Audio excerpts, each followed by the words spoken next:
तर आजची recipe non veg खाणाऱ्यांसाठी आहे आणि ज्यांना सी फूड खूपच जास्त आवडते त्यांनी तर आजचा व्हिडिओ आवर्जून बघायलाच पाहिजे.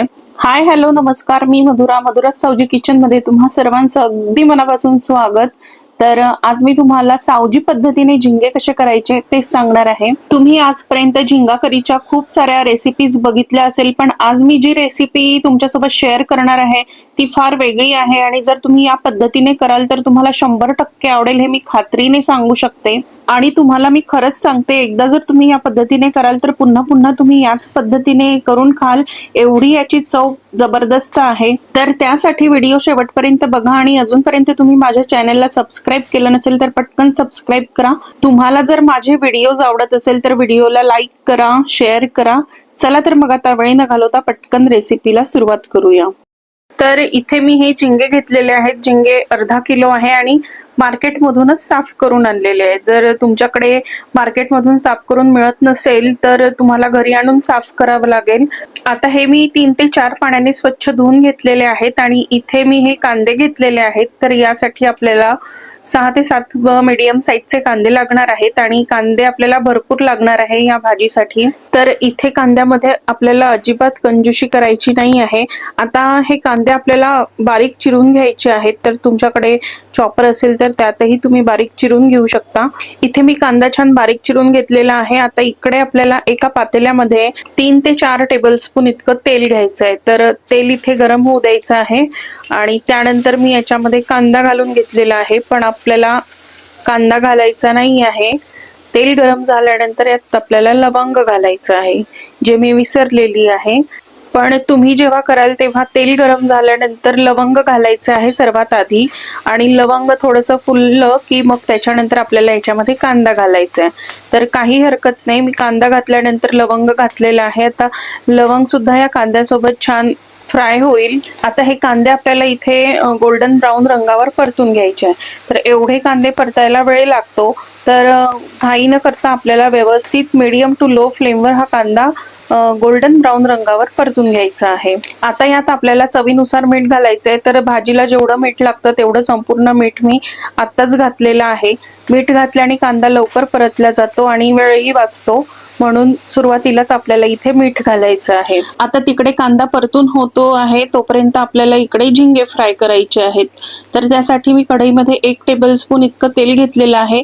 तेल खूप कडकडीत गरम होऊ द्यायचं नाही आहे. थोडंसं कोमट तेल झालं की आपल्याला याच्यामध्ये हे झिंगे घालायचे. जर तुम्ही खूप गरम तेलामध्ये झिंगे घालाल तर झिंग्यातलं पाणी उडतं, म्हणून मी कोमट तेल असतानाच यात झिंगे घातलेले आहेत.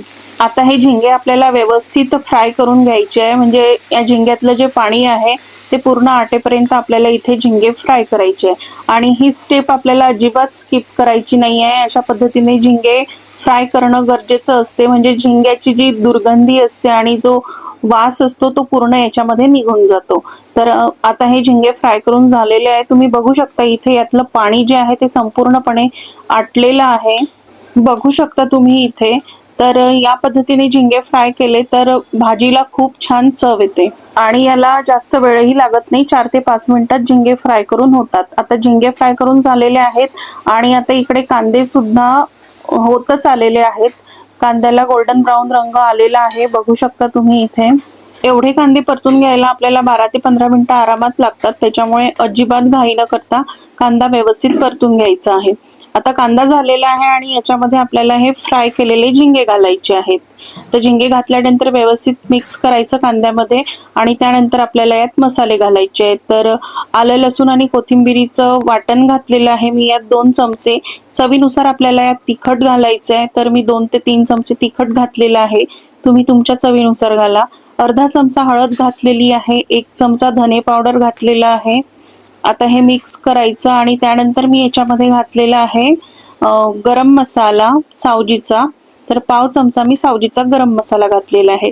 तुमच्याकडे सावजीचा गरम मसाला नसेल तर तुम्ही तुमच्याकडे जो आहे तो घातला तरीही चालेल. आता हे मसाले घातल्यानंतर आपल्याला हे व्यवस्थित मिक्स करून घ्यायचं आहे आणि यात पाणी न घालता आपल्याला झाकण घालून आपल्याला 3 ते 4 मिनिट शिजवून घ्यायचं आहे स्लो फ्लेमवर. जर गरज वाटली तरच थोडंसं पाणी घालायचं, अदरवाईज नाही घातलं तरीही चालेल. आणि मध्ये मध्ये आपल्याला हे चेकही करायचं आहे. तर आता इथे 1 ते 2 मिनिट झालेले आहे शिजवून. मी अजूनपर्यंत पाणी घातलेलं नाही आहे, पण आता अगदी थोडंसं पाणी मी यात घातलेलं आहे. तर मसाले करपायला नको म्हणून अगदी थोडंसं पाणी मी यात घातलेलं आहे. या स्टेजवर आपल्याला खूप पाणी घालायचं नाही आहे. तर पाणी घातलं, मिक्स करायचं आणि पुन्हा याला आता आपल्याला 2-3 मिनिटं आपल्याला होऊ द्यायचं आहे. असंच झाकण घालून स्लो फ्लेमवर आणि मध्ये मध्ये चेकही करत राहायचं. आता इथे पाणी न घालता मी 3 ते 4 मिनिट शिजवून घेतलेलं आहे आणि आता आपल्याला या स्टेजवर यात पाणी घालायचं आहे. आणि तुम्ही बघू शकता किती मस्त दिसत आहे. या मसाल्यांमध्ये सुद्धा हे झिंगे खूप टेम्पटिंग असे दिसत आहे. तर आता हे झालेले आहे या मसाल्यामध्ये. आता आपल्याला याच्यामध्ये पाणी घालून घ्यायचं आहे. तर तुम्हाला इथे किती ग्रेव्हीची कन्सिस्टन्सी ठेवायची आहे त्यानुसार यात पाणी ऍडजस्ट करायचं आहे. तर मी इथे सेमी ग्रेव्हीच ठेवणार आहे आणि मी इथे साधारण 1 ते 1.5 ग्लास इतकं पाणी घातलेलं आहे आणि एवढं पाणी आपल्याला हे झिंगे शिजण्यासाठी लागणार आहे. तर आता मी यात पाणी घालून घेतलेलं आहे. आता व्यवस्थित मिक्स करायचं आणि याला उकळी येऊ द्यायची आणि उकळी आली की मग आपल्याला स्लो फ्लेमवर झाकण घालून शिजू द्यायचं आहे. तर आता तुम्ही इथे बघू शकता याला छान उकळी आलेली आहे आणि आता गॅसचा फ्लेम आपल्याला स्लो करायचा आहे आणि झाकण घालून याला शिजेपर्यंत शिजू द्यायचं आहे. तर साधारण आपल्याला 12 ते 15 मिनिटं हे झिंगे शिजायला लागतात. तर आता मी इथे शिजवून घेतलेलं आहे आणि जवळपास 12 ते 15 मिनिटं झालेले आहेत शिजवून आणि मध्ये मध्ये मी चेकही केलेला आहे. आता यात आपल्याला घालून घ्यायचा आहे सावजीचा काळा मसाला. तर सावजीचा काळा मसाला मी पाव चमचा इतका घातलेला आहे आणि या मसाल्याची रेसिपी मी ऑलरेडी शेअर केलेली आहे. तुम्ही माझ्या चॅनलवर बघू शकता किंवा याची लिंक सुद्धा मी डिस्क्रिप्शन बॉक्समध्ये दिलेली आहे. आता काळा मसाला घातल्यानंतर 1-2 मिनिटं आपल्याला स्लो फ्लेमवर शिजू द्यायचं आहे.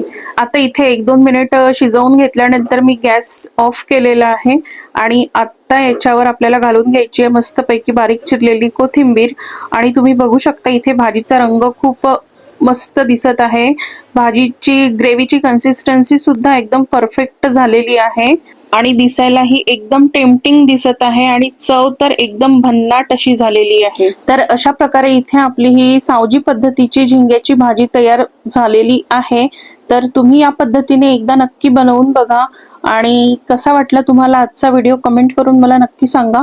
व्हिडिओ आवडला असेल तर व्हिडिओला लाईक करा, शेअर करा, माझ्या युट्यूब चॅनलला सबस्क्राईब करा. फेसबुकवर पाहत असाल तर पेजला फॉलो करत राहा. भेटत राहू अशाच नवीन नवीन रेसिपीज सोबत. तोपर्यंत बाय, धन्यवाद.